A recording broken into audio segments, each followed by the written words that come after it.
नमस्ते दोस्तों, मनमोहक हिंदी कहानियाँ चैनल में आप सभी का स्वागत है। आज की हमारी कहानी है अच्छा सिला दिया तूने मेरे प्यार का। आपको हमारी कहानी पसंद आती है तो वीडियो को लाइक, शेयर एंड चैनल को सब्सक्राइब जरूर कीजिएगा। अरे वाह माँ, ये झुमके तो बहुत सुंदर हैं, कब खरीदे? रंजू ने अपनी माँ प्रभा के कानों में झूलते झुमके को देखकर पूछा। वो पिछले महीने हमारी शादी की सालगिरह थी ना, तभी अपर्णा बहू ने मुझे यह झुमके और तुम्हारे पापा को घड़ी लेकर दी थी। पता नहीं कब वह यह सब खरीद लाई। प्रभा ने कहा। अपनी आंखें बड़ी कर रंजू बोली, भाभी ने? क्या बात है? फिर आह भरते हुए कहने लगी, मुझे तो कभी इस तरह से कुछ नहीं दिया उन्होंने। हाँ भाई, सास ससुर को मक्खन लगाया जा रहा है, लगाओ लगाओ, खूब मक्खन लगाओ। लेकिन उसका ध्यान तो उन झुमकों पर ही अटका हुआ था। कहने लगी, जिनने भी दिया हो माँ, पर मेरा दिल तो इन झुमकों पर आ गया। हाँ तो ले लो ना बेटा, इसमें क्या बात है? कहकर प्रभा ने तुरंत झुमके उतारकर अपनी बेटी रंजू को दे दिए। लेकिन उसने एक बार भी यह नहीं सोचा कि अपर्णा को कैसा लगेगा जब वह जानेगी कि उसके दिए झुमके उसकी सास ने अपनी बेटी को दे दिए। प्रभा के देने भर की देरी थी कि रंजू ने झट से झुमके अपने कानों में डाल लिए। फिर बनावटी सा मुंह बनाकर कहने लगी, मन नहीं है तो ले लो माँ, नहीं तो फिर मेरे पीठ पीछे घर वाले, खासकर पापा कहेंगे, जब आती है रंजू कुछ ना कुछ तो लेकर ही जाती है। कैसी बातें करती हो बेटा, कोई क्यों कहेगा? और क्या तुम्हारा हक नहीं है इस घर पर? तुम्हें पसंद है तो रख लो ना, इसमें क्या है? तुम पहनो या मैं, बात बराबर है। सच में माँ? ओ माँ, आप कितनी अच्छी हो, कहकर रंजू अपनी माँ के गले में झूल गई। हमेशा से तो वह यही करती आई है, जो पसंद आया उसे रख लिया। यह भी नहीं सोचा कि वह चीज़ किसी के लिए कितना मायने रखती है।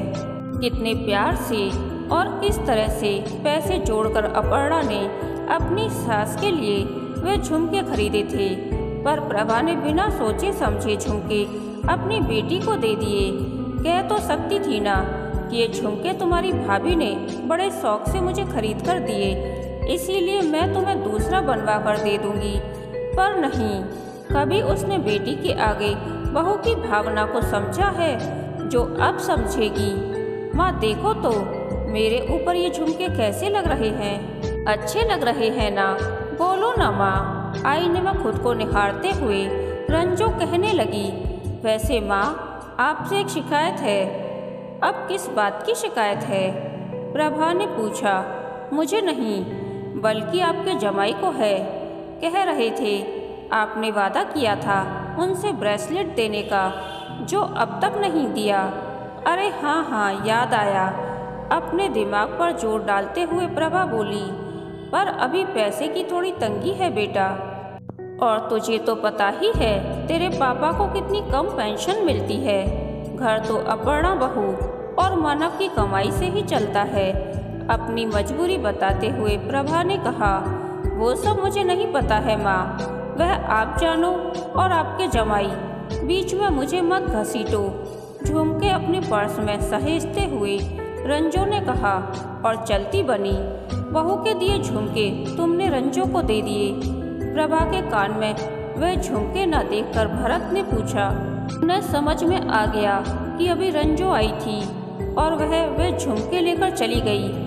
हाँ, उसे पसंद आ गया तो दे दिया, हकलाते हुए प्रभा ने कहा और वहाँ से जाने लगी, क्योंकि जानती थी अब भरत चुप नहीं रहने वाले। क्या कहा तुमने? उसे पसंद आ गया? हमारे घर की ऐसी कौन सी चीज़ है जो उसे पसंद नहीं आती है? बोलो, जब भी आती है कुछ ना कुछ उठाकर ले ही जाती है। क्या जरा भी शर्म नहीं है उसे? उस दिन आई थी तो बहू का पर्स, जो उसकी दोस्त ने उसे दिया था, वह उठाकर ले गई। कोई कुछ नहीं कहता, इसका मतलब यह नहीं कि वह अपनी मन मर्जी करेगी। गुस्से से आग बबूला होते हुए भरत ने कहा, अपने पति की बातों पर तिल मिला उठी प्रभा बोली, ऐसा कौन सा जायदाद उठा कर ले गई वह जो तुम इतना सुना रहे हो? अरे एक जोड़ी झुमके ही तो ले गई, वह भी तुमसे सहन नहीं हुआ। जाने क्यों रंजो हमेशा तुम्हारी आंखों में खटकती रहती है, लेकिन आज भरत का गुस्सा 7वें आसमान पर था, इसीलिए कहने लगे, किसने मना किया तुम्हें जायदाद देने से? दे दो ना जो देना है, लेकिन किसी का प्यार से दिया हुआ उपहार यूं ही किसी और को देना क्या यह सही है? अगर बहू ऐसा करती तो तुम्हें कैसा लगता? कितने अरमानों से वह तुम्हारे लिए झुमके खरीद कर लाई थी और तुमने 1 मिनट भी नहीं लगाया उसे किसी और को देने में। ये किसी और क्या लगा रखा है? अरे बेटी है वह हमारी, और मैंने अपनी बेटी को दिया जो दिया, समझे? बड़े आए बहू के चमचे। मुंह बिचकाते हुए प्रभा बोली, अरे तुम्हारी बेटी तुम्हारी ममता का फायदा उठा रही है और कुछ नहीं। किस बात की कमी है उसे? हमारे बेटे बहू से ज्यादा कमाते हैं वे दोनों पति पत्नी। फिर भी कभी हुआ उसे कि अपने माँ बाप के लिए 2 रुपये का भी उपहार लेकर आए? कभी नहीं। हमारी छोड़ो, क्या कभी उसने अपनी भतीजी को एक खिलौना भी खरीद कर दिया है आज तक? नहीं, बस लेना जानती है। क्या मेरी आंखें नहीं हैं? देखता हूँ मैं तुम बहू बेटी में कितना फर्क करती हो। बहू का प्यार तुम्हें ढकोसला लगता है और बेटी का ढकोसला प्यार। ऐसे घूरो मत, मुझे पता चल जाएगा तुम्हें भी एक दिन। देखना कैसे बाप हो तुम सच में, जो बेटी के सुख पर भी नज़र लगाते रहते हो। पता नहीं क्या बिगाड़ा है रंजो ने तुम्हारा, जो हमेशा वह तुम्हारी आंखों की किरकिरी बनी रहती है। अपनी आंखें लाल करते हुए प्रभा बोली, ओ कमकलो औरत, रंजो मेरी आंखों की किरकिरी नहीं बनी है, बल्कि अपर्णा बहू तुम्हें फूटी आंख नहीं सुहाती है। पूरे दिन घर में बैठी आराम फरमाती रहती हो, हुक्म चलाती रहती हो। कभी यह नहीं होता कि बहू के कामों में थोड़ा हाथ बटा दो। और तुम्हारी बेटी, वह तो यहाँ आकर अपना हाथ पैर हिलाना भी भूल जाती है। क्या नहीं करती है बहू इस घर के लिए? बाहर जाकर कमाती भी है और अच्छे से घर भी संभाल रही है, फिर भी तुम्हें उससे कोई ना कोई शिकायत रहती ही है। जाने क्यों तुम बेटी बहू में इतना भेद करती हो। कमाकर लाती है और घर संभालती है तो कौन सा एहसान कर रही है हम पर? घर उसका है तो संभालेगा कौन? झुंझलाते हुए प्रभा बोली, अच्छा सिर्फ उसका घर है, तुम्हारा नहीं? बेटी जब भी आती है उसकी खातिरदारी में जुट जाती हो, पर कभी यह नहीं होता कि ऑफिस से थकी हारी आई बहू को एक गिलास पानी ही पकड़ा दो। बस ताने मारना आता है तुम्हें। अरे बहू तो बहू, उसकी दोस्त को भी तुम देखना नहीं चाहती हो। जब भी आती है कुछ ना कुछ सुना ही देती हो। तुम्हें लगता है कहीं वह अपर्णा के कान न भर दे तुम्हारे खिलाफ, तुम्हारी बेटी के खिलाफ, इसीलिए उसे देखना नहीं चाहती हो। जाने दो, मैं भी किस पत्थर पर अपना सिर फोड़ रहा हूँ। तुमसे तो बात करना ही बेकार है, कहकर भरत अपना पैर पटकते हुए वहाँ से चले गए और प्रभा बड़बड़ाती रही। सहन नहीं हुआ उसे कि भरत ने रंजो के खिलाफ कुछ बोल दिया, लेकिन सही तो कह रहे थे भरत। अपर्णा क्या कुछ नहीं करती है इस घर के लिए, फिर भी प्रभा को उससे शिकायती रहती थी। नाते रिश्तेदार हों या आस पड़ोस, हर किसी से वह यही कहती फिरती थी, भाई अब बहू के राज में जी रहे हैं तो मुंह बंद करके ही जीना पड़ेगा ना, वरना जाने कब बहू बेटे हम बूढ़े बूढ़ी को वृद्धाश्रम भेज दें। आजकल उल्टा जमाना है, अब बहू नहीं बल्कि सास को बहू से डर कर रहना पड़ता है। सुनकर कैसे अपर्णा अपना चेहरा नीचे कर लेती थी, पर अपने मुंह से एक शब्द भी नहीं बोलती थी। पर उसकी आंखों से बहते आंसू उसके मन के दर्द को जरूरत से बयां कर देते थे। अपर्णा ने तो प्रभा को आते ही अपनी माँ मान लिया था, पर प्रभा तो आज तक उसे पराए घर की लड़की ही समझती रही। अपर्णा जो भी करती प्रभा के लिए वह उसे बनावटी ही लगता था। और रंजो का एक बार सिर्फ यह पूछ लेना, माँ आपकी तबीयत तो ठीक है ना, सुनकर प्रभा खुशी से फूलकर कुप्पा हो जाती। और अगर जमाई ने हालचाल पूछ लिया तो फिर प्रभा के पैर ही जमीन पर नहीं पड़ते थे। उस दिन सिर्फ इतना ही कहा था अपर्णा ने, माँ ज़्यादा चाय आपकी सेहत के लिए नुकसानदायक हो सकती है, और वैसे भी डॉक्टर ने आपको चाय पीने से मना किया है। हॉर्लिक्स लाई हूँ आपके लिए और यह पी लीजिए। कहकर उसने गिलास प्रभा की ओर बढ़ाया ही था कि प्रभा ने गिलास उसके हाथों से झटक लिया और टेबल पर रखते हुए तमक कर बोली, तो मुझे ज़्यादा डॉक्टरी का पाठ मत पढ़ाओ समझी, जो मांगा है वही ला कर दो। फिर बुदबुदाते हुए कहने लगी, बड़ी आई मुझे सिखाने वाली, अच्छे बनने का नाटक तो कोई इससे सीखे। अपर्णा की हर बात उसे नाटक और बनावटी ही लगती थी। मानव ऑफिस के काम से शहर से बाहर गया हुआ था और अपर्णा भी अपने कजिन भाई की शादी में गई हुई थी। लेकिन मन ही मन अपर्णा यह सोचकर डर रही थी कि अकेले सास ससुर को छोड़कर जा रही हूँ, कहीं इनकी तबीयत खराब हो गई तो।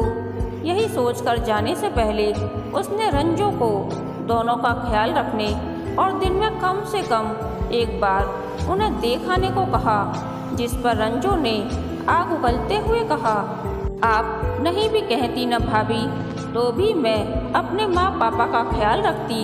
आपको क्या लगता है एक आप ही हैं इनका ख्याल रखने वाली? अरे बेटी हूँ मैं इनकी, बहू नहीं समझी। रंजो की बातों से अपर्णा बेहद आहत हुई थी मगर चुप रही। मगर अपर्णा के जाने के बाद वह एक बार भी अपने मायके नहीं आई, क्योंकि यहाँ उसे काम जो करना पड़ जाता।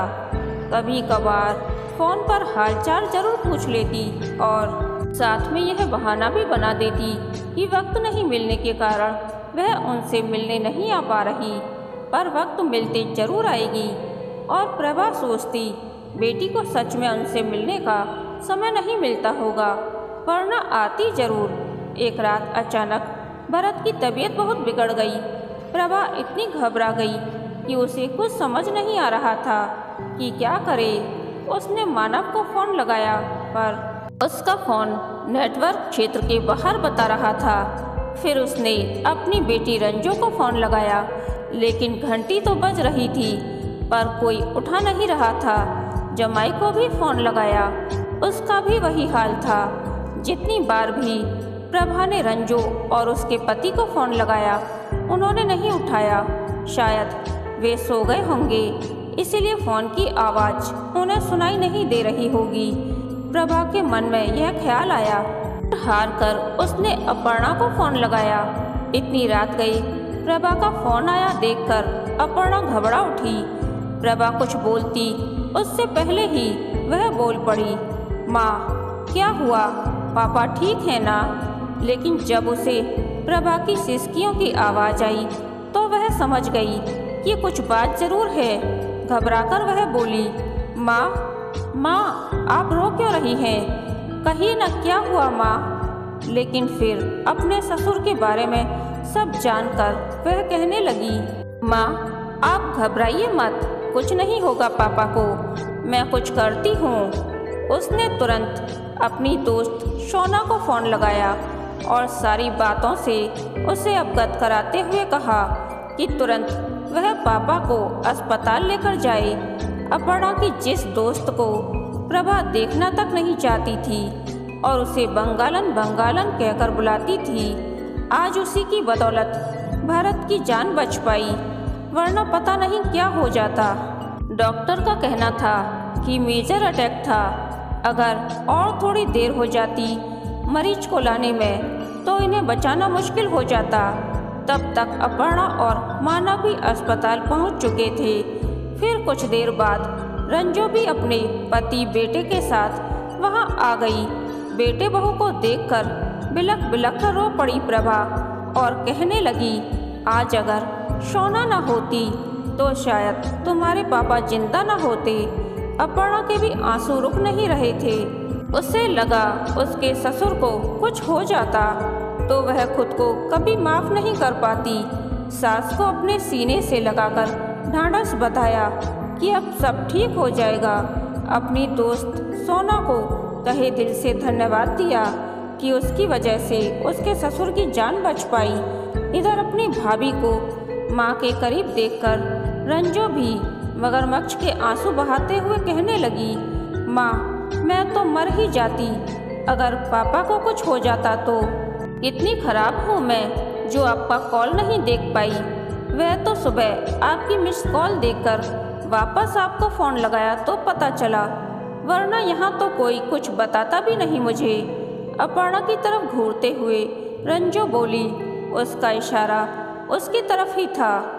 चिढ़ हो रही थी उसे अपर्णा को प्रभा की करीब देखकर। अभी वह बोल ही रही थी कि तभी उसका 7 साल का बेटा अमोल बोल पड़ा, मम्मी आप झूठ क्यों बोल रही हो? नानी मम्मी झूठ बोल रही हैं। जब आपका फ़ोन आया था हम टीवी पर फिल्म देख रहे थे। मम्मी यह कहकर फ़ोन नहीं उठा रही थी कि पता नहीं कौन मर गया जो माँ इतनी रात को हमें परेशान कर रही हैं। पापा ने कहा उठा लो, हो सकता है कोई ज़रूरी बात हो, मगर फिर भी मम्मी ने आपका फ़ोन नहीं उठाया और फिल्म देखती रही।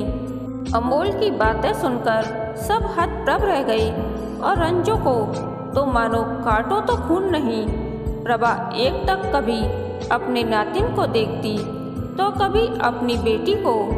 उसे विश्वास नहीं हो रहा था कि अमोल जो कह रहा है वह सही है। सच्चाई खुलते ही रंजो की तो सिट्टी पिट्टी गुम हो गई। उसे तो जैसे सदमा लग गया। अपने बेटे को एक थप्पड़ लगाते हुए बोली, पागल कहीं का, कुछ भी बकवास करता रहता है। फिर हकलाते हुए कहने लगी, अरे वो तो किसी और का फ़ोन आ रहा था माँ, और मैंने उसके लिए कहा था वो शब्द। फिर दांत निपोड़ते हुए कहने लगी, देखो ना माँ कुछ भी बोलता है, बच्चा है ना इसीलिए। प्रभा को अब भी अपने कानों पर विश्वास नहीं हो रहा था कि उसने जो कुछ सुना सही है। कहने लगी, इसका मतलब तुम उस वक्त जगी हुई थी और तुम्हारा फ़ोन भी तुम्हारे आसपास ही था। तुमने एक बार भी यह नहीं सोचा कि इतनी रात को तुम्हारी माँ किसी कारणवश ही तुम्हें फ़ोन कर रही होगी। अच्छा सिला दिया तूने मेरे प्यार का और विश्वास का। बेटा आज मेरा सुहाग उजड़ गया होता अगर ये सोना न होती तो। जिस बहू के प्यार को मैं ढकोसला और बनावटी समझती रही, आज पता चल गया कि वह असल में प्यार ही था। मैं तो आज भी इसी भ्रम में ही जीती रहती अगर तुम्हारा बेटा हमें सच्चाई न बताता तो। अपने हाथों से सोने का अंडा देने वाली मुर्गी को निकलते देख कहने लगी रंजो, नहीं माँ आप गलत समझ रही हैं। समझ रही थी बेटा, पर अब मेरी आंखों पर से पर्दा हट चुका है। सही कहते थे तुम्हारे पापा कि तुम मेरी ममता का सिर्फ फ़ायदा उठा रही हो, कोई मोह नहीं है तुम्हारे दिल में मेरे लिए। कहकर प्रभा ने अपना चेहरा दूसरी तरफ फेर लिया और अपर्णा से बोली, चलो बहू देखें तुम्हारे पापा को कुछ चाहिए तो नहीं। रंजो माँ माँ कहती रही, पर पलटकर एक बार भी प्रभा ने फिर उसे नहीं देखा क्योंकि मोह भंग हो चुका था उसका। कहानी के अंत तक बने रहने के लिए धन्यवाद। यह कहानी आपको कैसी लगी प्लीज़ कमेंट करके बताइए।